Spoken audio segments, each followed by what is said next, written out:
Soy don Gilberto Vargas, y por generaciones mi familia ha labrado esta tierra en El Suspiro, un ranchito en Nuevo León. Mi vida siempre ha sido el maíz, el sol en la cara y el sudor en la frente. Mis manos ampolladas son mis tarjetas de presentación y no le temo al trabajo. Soy ejidatario desde que nací, así como lo fue mi padre y el padre de mi padre.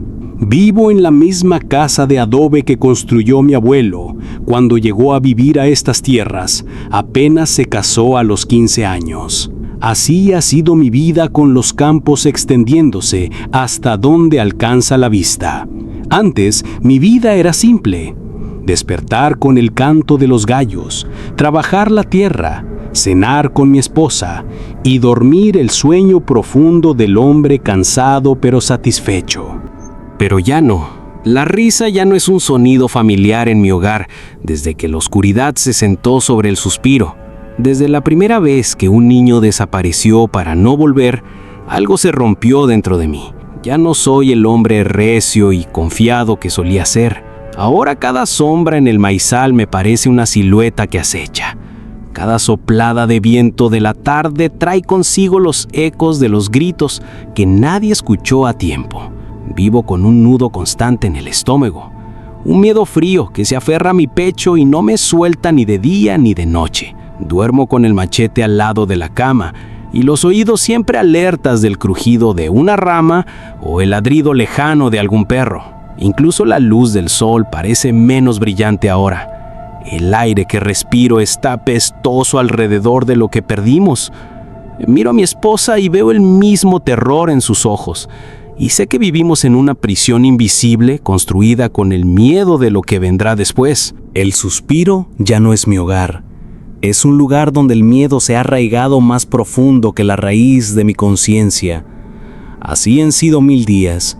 Desde mi ventana veo los campos de maíz mecerse con la brisa, un movimiento antes hipnótico, pero ahora está cargado de una inquietud que me cargo apenas al despertar. Entonces llegan a mi mente los recuerdos de cuando los niños jugaban entre las altas hojas verdes. Sus risas como campanitas lejanas era lo que me daba cierta paz y calma. Pero ahora el silencio es lo que reina, un silencio incómodo y pegajoso, que se te mete por las rendijas de las puertas y las ventanas, arañando la cordura y llenándote de tensión todo el tiempo.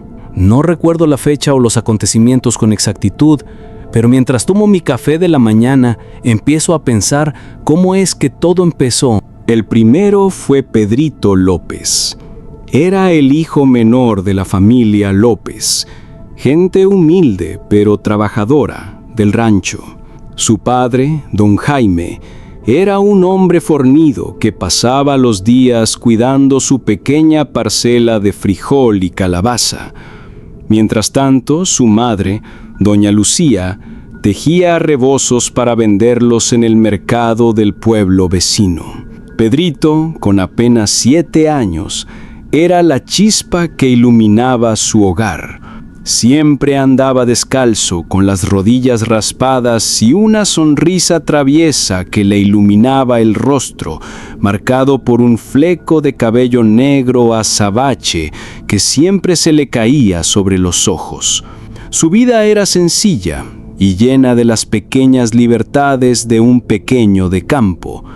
Pasaba las mañanas correteando los perros del rancho, inventando aventuras en el maizal o ayudando a su padre a acarrear el agua del pozo, aunque más bien estorbaba con su entusiasmo desbordado.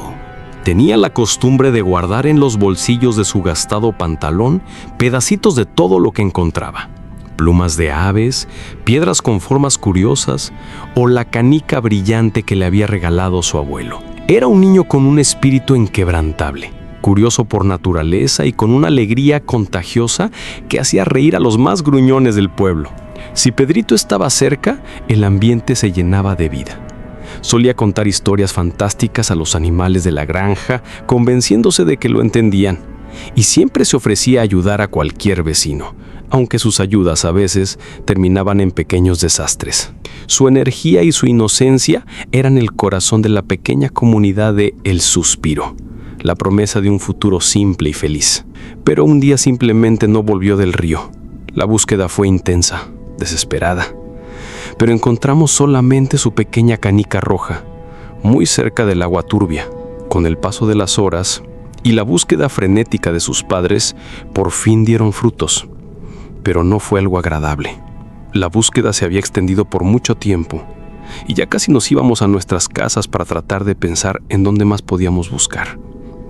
Aunque muchos decían que se lo había llevado la corriente y la esperanza se desvanecía con cada paso en falso.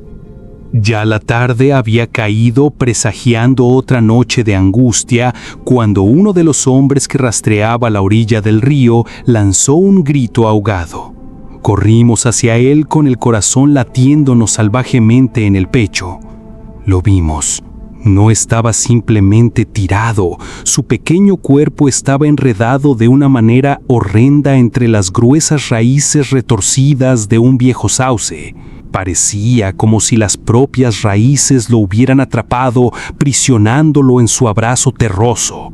Su carita, antes llena de vida, ahora era una máscara lívida, hinchada por el agua y con los ojos desorbitados fijos en la nada.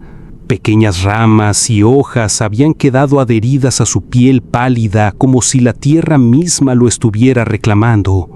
Pero lo más espantoso, lo que nos heló la sangre y nos clavó un escalofrío hasta la médula, fue la posición de su cuerpo. Sus extremidades estaban dobladas en ángulos imposibles.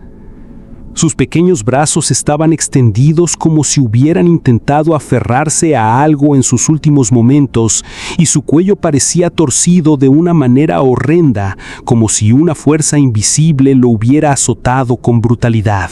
No había señales de lucho evidente, heridas visibles que explicaran tal contorsión. Era como si lo hubieran depositado allí, enredado por la propia naturaleza, pero con una violencia silenciosa y aterradora.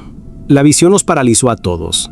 No era la imagen de un niño dormido, ni siquiera de un accidentado por una imprudencia. Era algo profano, algo que hablaba de una fuerza oscura y desconocida, capaz de manipular la vida y la muerte de una manera que desafiaba toda lógica y razón. El asombro se mezcló con el horror, la comprensión de que esto no era un simple accidente, de que algo terrible, algo inexplicable le había sucedido a Pedrito. Y ese fue únicamente el comienzo. Lo siguiente que recuerdo es ese ambiente lúgubre de panteón. En el pequeño cementerio donde estábamos, todo se sentía pesado, como el luto, la incertidumbre. El féretro de Pedrito, demasiado pequeño para tanta pena, reposaba frente a la tumba abierta. Las mujeres vestidas de riguroso luto sollozaban. Sus rezos eran un murmullo constante que se mezclaba con el eco de las campanas de la iglesia a lo lejos. Algunas mujeres se arrodillaban, persignándose con las manos temblorosas, otras se abrazaban unas a las otras, buscando consuelo en la cercanía, mientras gritaban, y otras tantas más rezaban envueltas en sus rebozos negros. Los hombres, por su parte, nos agrupamos a cierta distancia con rostros surcados por la angustia. Todos fumaban en silencio y la lumbre de sus cigarrillos era un pálido reflejo de la ira y la desesperación que ardía en sus ojos. No hablábamos mucho, pero las miradas que intercambiábamos lo decían todo. Una búsqueda de culpables ya había comenzado en sus mentes, una sed de venganza que aún no encontraba blanco. Pues Pedrito era muy querido, y más su padre, porque era un hombre cabal y dispuesto a ayudar a los demás. En medio de ese dolor contenido llegó un arriero, un viejo que iba de paso con su mula cargada de leña. No lo esperábamos, así que se detuvo al ver el cortejo fúnebre. Se acercó con respeto, se quitó el sombrero y con voz grave dio el pésame a doña Lucía. Ella apenas pudo asentir entre sollozos. Después se unió a los hombres que esperaban cerca del muro de piedra del cementerio. Uno de ellos le ofreció un trago de mezcal de una botella que circulaba. El arriero aceptó y bebió un trago largo, y se limpió la boca con el dorso de la mano. Lo de este muchacho, comentó con un suspiro. Me recuerda algo que pasó no hace mucho en el rancho La Esperanza, por allá por el camino de las parcelas de don Armando. Los hombres, intrigados y ávidos de cualquier distracción de su propia miseria, le prestaron atención. Allá fue lo mismo, continuó el arriero contando con la voz baja y grave. El hijo del ejidatario del comisariado desapareció y apareció muerto igualito. Al principio la gente pensó en el río, en un accidente, pero luego las cosas raras empezaron a pasar. Animales muertos de formas extrañas, cosechas que se secaban de la noche a la mañana y el agua de los pozos amarga que ni siquiera se podía tomar. Y hizo una pausa, dándole otro trago al mezcal. Dicen que todo comenzó cuando llegó un personaje misterioso al pueblo. Nadie sabía de dónde venía, pero se veía distinto, con los ojos de loco y demonio. Era un viejo, pero con una energía rara. La gente empezó a caer en cuenta de que era un brujo y que tenía pactos con el diablo. Y lo peor de todo es que podía convertirse en nahual, que en las noches de luna nueva se transformaba en una bestia para hacer sus fechorías. Y se suponía que era el culpable de esas y otras muertes que habían venido pasando, pues otros chamacos también han muerto. Los hombres se miraron y el miedo ya no era una idea vaga, sino una certeza escalofriante. Las palabras del arriero les produjo miedo, pero también determinación de querer saber la verdad de sus dichos. Así que sus gemidos de ira y esperanza de poder reclamar venganza se mezclaron con los lamentos de las mujeres. La idea de que su desgracia no era un hecho aislado, sino parte de algo más grande y oscuro, comenzaba a arraigarse en sus mentes, sembrando la semilla de un terror que trascendía la cordura y el sentido común. Las palabras del arriero cayeron como agua helada sobre ya los maltrechos ánimos de los hombres. El cigarro se les consumía entre los dedos sin que notaran, y las miradas de desconcierto se tornaron en chispas de una rabia contenida. Ya no eran solo el dolor y la pena, era asco, la indignación ante la posibilidad de que sus hijos hubieran sido víctimas de una maldad tan inexplicable. ¿Y dónde está ese brujo?, espetó el padre de Pedrito con la voz ronca por el tabaco y la emoción contenida. «Dinos, hombre, ¿dónde podemos encontrarlo?» El arriero, un poco sorprendido por la intensidad de la reacción, dudó un instante. «Yo no digo que sea él, señores, solo digo lo que cuentan por allá. No sé si tenga que ver con lo suyo, pero...» «Sabrás dónde vive», insistió otro hombre dando un paso al frente mientras sostenía con firmeza el brazo del viejo. «Necesitamos saber, necesitamos respuestas». La presión era creciente. El arriero, viendo la determinación y el sufrimiento de esos rostros, finalmente cedió. «Está bien, los llevaré hasta el rancho La Esperanza. El caporal les dirá. Él sabe dónde se esconde esa limaña. Eso es todo lo que sé». Y así al día siguiente, un grupo de hombres, entre ellos don Jaime y el abuelo de Pedrito, armados con la desesperación y machetes bien afilados, emprendieron el camino. El viaje fue largo y silencioso, solo interrumpido por las voces de gente que transitaban por los caminos y saludaban sin saber que el rencor carcomía las entrañas de los hombres, los cuales contestaban a fuerzas y sin ganas. Cuando llegaron al rancho La Esperanza, lo recibieron con la misma tristeza que ya conocían.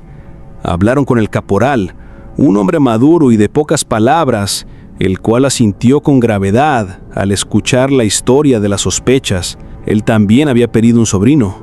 Sin pensarlo 2 veces y con el mismo aire de venganza en los ojos, los acompañó. Juntos se internaron en lo más profundo del monte, por senderos apenas visibles, bajo un sol que quemaba la piel y un silencio que solo el zumbido de los insectos se atrevió a romper. Horas después, bajo el denso follaje divisaron una casa. No era una vivienda, era una choza ruinosa que estaba engullida por la vegetación, con una chimenea de piedra negra y una atmósfera de abandono que extrañamente no apaciguaba el miedo, sino que más bien lo intensificaba. Decidieron esperar, y la tarde se hizo noche, y la luna, todavía joven, apenas asomaba entre las copas de los árboles. El cansancio los venció, y se acurrucaron contra unos arbustos intentando conciliar el sueño. Cada nervio estaba tenso, y aún vigilantes, pero fue entonces cuando ocurrió.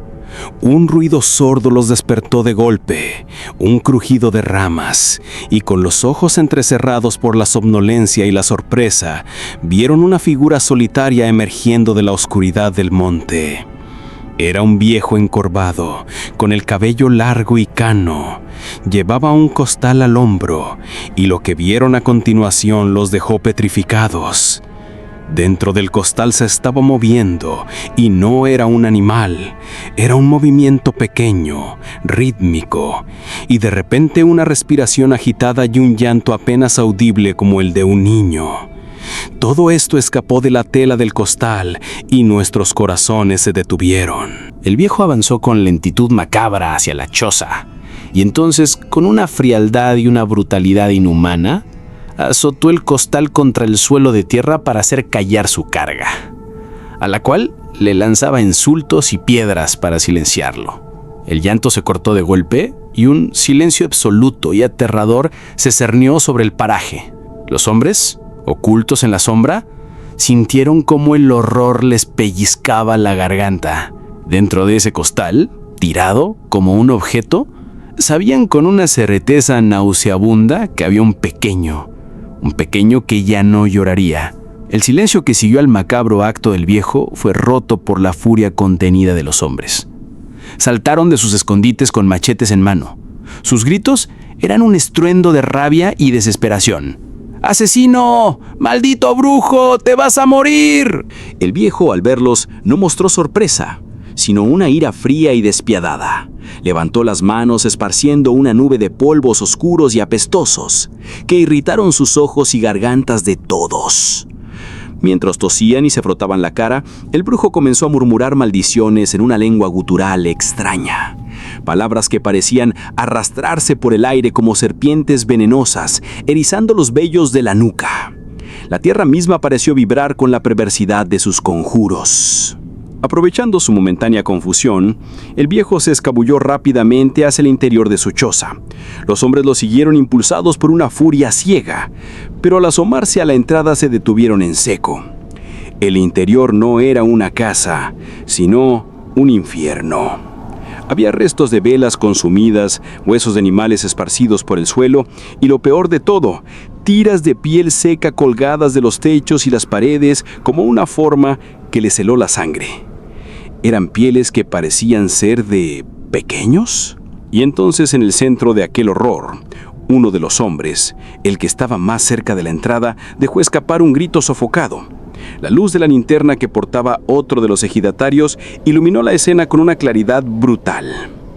El viejo brujo, con una expresión de agonía y éxtasis mezclado, comenzó a desprenderse su propia piel.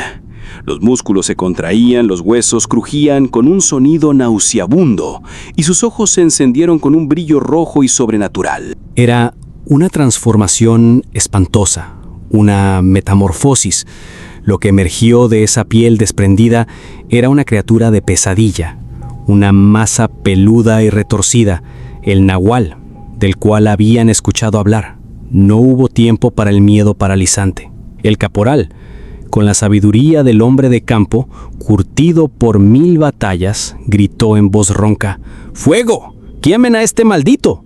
Sin dudarlo, arrojaron las antorchas encendidas sobre el techo de paja y las paredes podridas de la choza. El fuego prendió con una voracidad aterradora. Las llamas engulleron rápidamente la estructura, y desde el interior se escuchaban gritos del dolor y las maldiciones ahogadas de aquel viejo. El olor a carne quemada y azufre llenó el aire. Un hedor nauseabundo que se grabaría para siempre en sus memorias. Lo dejaron encerrado y consumiéndose hasta que la casa se convirtió en una pila de ceniza humeante. Fue una victoria amarga. Una sensación de vacío los invadió y habían dado cuenta del brujo, pero las vidas de Pedrito y de los pequeños nunca volverían. El pequeño encontrado en el costal, un desconocido para ellos, fue enterrado ahí mismo bajo un árbol, en la soledad de aquel paraje olvidado. No era el final que imaginaban y tampoco la justicia que calmaría sus almas. Regresaron al rancho La Esperanza y de ahí a el suspiro con un peso insoportable en el pecho. Una parte de su alma, la que había quedado liberada de la amenaza inminente, sintió un atisbo de paz, pero otra, una parte mucho más profunda y oscura, viviría para siempre la zozobra de saber que, en el monte, en las sombras de lo desconocido, hay seres horribles capaces de las peores atrocidades y que la frontera entre el mundo humano y las pesadillas es más delgada de lo que jamás se atrevieron a imaginar.